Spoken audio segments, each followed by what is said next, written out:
ഈ കഴിഞ്ഞ November 29 Amazon black Friday സെയിലായിരുന്നു. ആമസോണിനെ പറ്റിയിട്ട് അറിയാത്തവരായിട്ട് ആരും ഉണ്ടാവില്ല. പക്ഷേ ബ്ലാക്ക് ഫ്രൈഡേ എന്ന പേരിന്റെ ബാക്ക് സ്റ്റോറിനെ പറ്റിയിട്ട് അറിയുന്നവർ കുറവായിരിക്കും.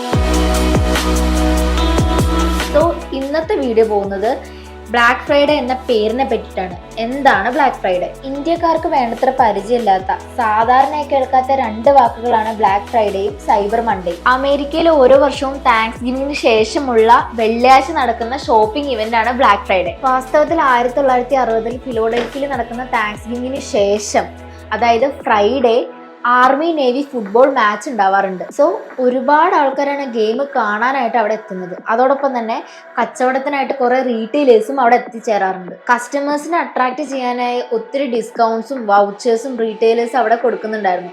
അതുകൊണ്ട് തന്നെ ഗെയിം കാണുന്നതിനേക്കാൾ ഉപരി അവിടെ ഷോപ്പിങ്ങിന് തന്നെയായിരുന്നു പ്രാധാന്യം. സോ ആ ദിവസമാണ് ബിഗ് ഫ്രൈഡേ എന്ന പേരിൽ അറിയപ്പെട്ടത്. പിന്നീട് ഓവർ ക്രൗഡിങ് കാരണം റോബേഴ്സിന്റെയും ആക്സിഡൻസിന്റെയും എണ്ണം കൂടി തുടങ്ങി.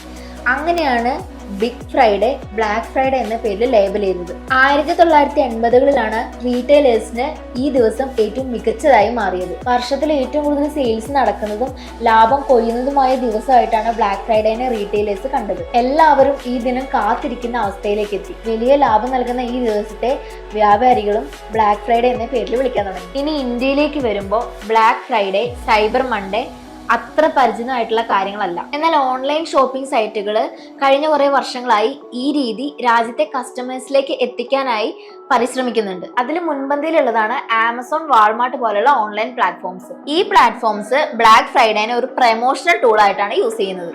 ഓക്കെ ഗൈസ്, ഇനി അടുത്തതെന്ന് പറഞ്ഞു കഴിഞ്ഞാൽ എന്താണ് സൈബർ മൺഡേ?